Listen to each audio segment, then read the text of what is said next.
Et ce soir, donc, nous retrouvons Éric Pinault. Éric, bonsoir. Vous allez donc nous parler salaire, celui des députés. Alors, est-ce qu'il est prévu qu'il baisse, en fait, comme ceux des ministres? Je vais vous parler des ministres tout à l'heure. Pour les parlementaires, ça ne change pas. 5 189,27 € en salaire mensuel. Il s'agit du montant net. Il faut y ajouter 6 200 € pour ses frais divers. Et le député qui doit aussi salarier des collaborateurs et assistants parlementaires reçoit pour cela 9 138 € par mois. Alors, est-ce que c'est beaucoup? Est-ce que c'est trop? Tout est relatif. Les sénateurs américains, par exemple, touchent 4 à 5 fois plus. Quoi qu'il en soit, le total des salaires des députés et de leurs collaborateurs représente 200 millions d'euros. C'est presque la moitié du budget du Palais Bourbon. Par ailleurs, les députés profitent aussi de quelques avantages en nature. Une carte SNCF pour voyager en première classe et 92 billets d'avion pour rentrer dans leur circonscription ou se déplacer sur le territoire français. En revanche, vous l'évoquiez Catherine tout à l'heure, la rémunération des ministres baisse de 30%, comme l'a souhaité François Hollande. Le salaire brut passe donc de 14 200 € par mois actuellement à 9 940 €. La réduction du salaire du président de la République et du Premier ministre est aussi prévue. Il faudra pour cela une modification législative, mais l'effet sera rétroactif. La fiche de paie passera de 21 300 € à 14 910 €.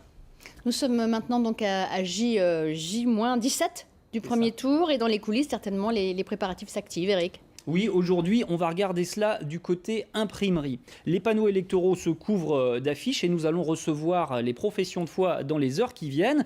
Des centaines de documents à imprimer, ça fait l'affaire des imprimeurs. Frédéric Huette, Christophe Rousseau. Qui dit campagne électorale, dit affiche et profession de foi des candidats. Chez cet imprimeur, c'est le branle-bas de combat pour livrer à temps les 100 000 exemplaires de cette profession de foi.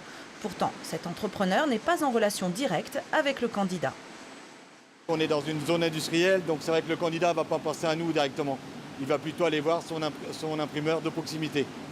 L'imprimeur local n'est pas capable de produire par rapport à sa capacité de production, donc il nous appelle et nous on va imprimer pour l'imprimeur en sous-traitance. Imprimer les documents de campagne, c'est toujours travailler dans l'urgence.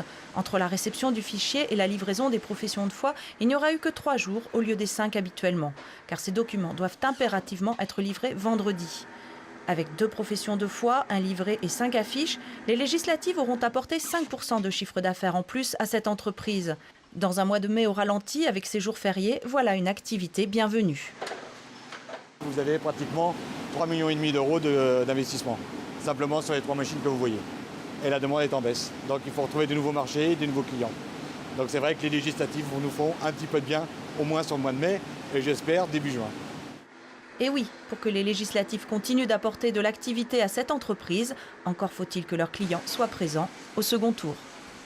Alors vous avez entendu Catherine, 100 000 exemplaires pour un seul candidat, sachant qu'ils sont 278 en Bretagne. Ça fait du papier. Je vais prendre ma calculette. Merci beaucoup, Éric.